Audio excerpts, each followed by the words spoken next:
All right, everyone. It's MASH, Toostupidgamerz. We're here at PAX 2024, and I am talking with Andrew, who is a producer, helps with localization, and a former as well translator for Inti Creates. Very, very special company for me and some of my friends. How are you, Andrew? I'm doing great, having a good time here in Boston. Awesome. And why don't you tell us a little bit about, firstly, what is Inti Creates here to show off at PAX 2024? So this time we were very excited to actually announce a game the day before the show so we can show it here for the first time. That's Card-en-Ciel. It's a roguelike deck building RPG, turn-based adventure. It's going to be, we're very excited since we're usually more of an action company. We're known for our kind of action and retro style games. This is a big first for us, so I'm excited to see if people receive it. Can you tell the people at home a little bit about Overclocked, which is the one that stood out to me the most because you play as a cat? Yeah, Overclocked. So we've been showing off Overclocked a little bit more, but we're finally getting ready to release it. It's coming out May 30th. It stars Kuon, who is like you mentioned, a cat. She has died. She's dead at the very beginning of the game, so it's a little bit of a darker tale. She's trapped in the underworld. She's trying to get back home to her owner. And so the unique thing about Overclocked is that you're literally just a cat. You start off as a cat. The only thing you have is you've been blessed with the ability to dodge. That's pretty much all you have. You have to avoid attacks. One hit will cause her to die once more.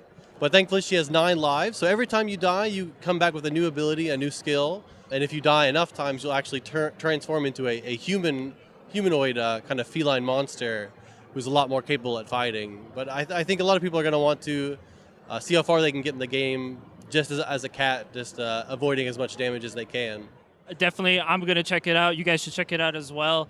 It's cool that we get to play some of the demos. I really like Inti Creates booths when they do conventions because you just have like so many demos in addition to like tons of merch. Why don't you tell us about some of the merch that's available, some of the like physical like edition games that you could get here? Yeah, so we like to bring, basically we have a bunch of, whenever we make a new product in Japan, we get a bunch of extra copies of the office. And so I'm like, hey, can I ship these over to our booth when we go to shows and sell them to the fans in America? And they're like, sure, please. They just take it at the office space. And so this time we brought Johanny the Parhelion, which came out last November. We had some limited editions of that. Very nice. They come with the soundtrack and a little wall scroll. We still have some left on PS5, but they've been very popular. Another really cool item we have this time for the first time, we have limited editions of the Bloodstained Curse of the Moon Chronicles, which was a Japanese exclusive release of 1 and 2, Curse of the Moon 1 and 2 together, and this is a special edition with that, with a special art book, soundtrack, and all that good stuff. And it's a very nice box too. I am definitely going to pick that up this weekend for sure. But actually, speaking of Bloodstained, so I would be totally out of line if I did not mention that Bloodstained Curse of the Moon exists. It's a game just for all the speedrunners. Yeah, I just wanted to ask you a couple of questions about if you had any involvement, any like stories to share about your time working at Inti Creates and specifically Bloodstained Curse of the Moon. Yeah, so Curse of the Moon was actually probably one of the first projects I translated from scratch. It came out within a year of when I first joined Inti Creates. And so it was a good one to cut my teeth on because, it's kind of 8-bit style. There's not a whole bunch of dialogue or anything like that, but you're limited in how much space you have, so you have to make it kind of punchy. And so I had a lot of fun fitting the lines into that one. But there's also a bit of a challenge because it wasn't our property. We actually had to go back and forth and check on terminology and what the heck was actually happening in the story. Because at that time, Curse of the Moon came out before Ritual of the Night, if I'm not mistaken. So we had to double check with Artplay, which is Koji Igarashi's company, about what they were doing with Ritual of the Night to make sure everything squared away that way. So it was a unique challenge. Once again, huge Curse of the Moon fan. Would you be able to explain what you get with the Curse of the Moon little collection box you got here? Okay, give me a second. Let me actually grab it real quick. Yeah, go for it. Let people see at home. Yeah, so I think probably the first thing that stands out is this very awesome box. And so this was done by the main artist for Curse of the Moon, who was, I believe, one of the original. I wasn't at the company when we were helping with the Kickstarter, but I believe he did the original art for even Ritual of the Night. Natsume Sensei. So you get the box, you get a full color art book, and you get a soundtrack CD and a cute little 8-bit acrylic keychain with it too.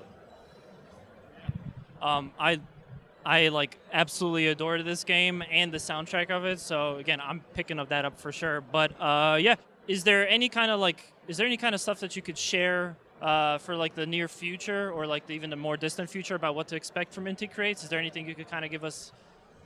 Sure. Let's see. How much am I going to be allowed to talk about? We have a lot on our plate. Like we just announced Card-en-Ciel, which we're very excited about. We have, I would say, some upcoming projects that people are going to be very excited about. Some, in our current franchises, but we also have some new things up our sleeves, and some new takes on old projects as well. Very soon, even. So, please look forward to it. And that's all we're going to get. If you guys want to check out Inti Creates in person, which again, these booths are great, what conventions does Inti Creates usually go to? So we try to hit up PAX West and PAX East, and then also Anime Expo is another big one for us. I think beyond that, we're kind of in flux a little bit, but we're looking at going out to more shows. So if anybody's interested, please follow us on our X, our former Twitter account. We usually talk about where we're going to be and try to keep up to date on our YouTube as well.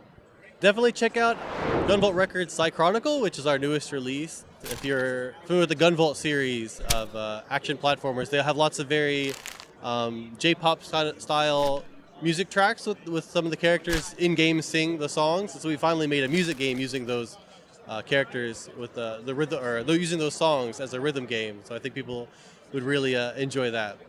Well, thank you so much for your time. I hope you enjoy the rest of your PAX East, and it was great talking to you. If you guys enjoyed this video, make sure to like, comment, and subscribe. And yeah, we'll be back for some more interviews from PAX East 2024. Once again, Inti Creates, Andrew, Toostupidgamerz, MASH.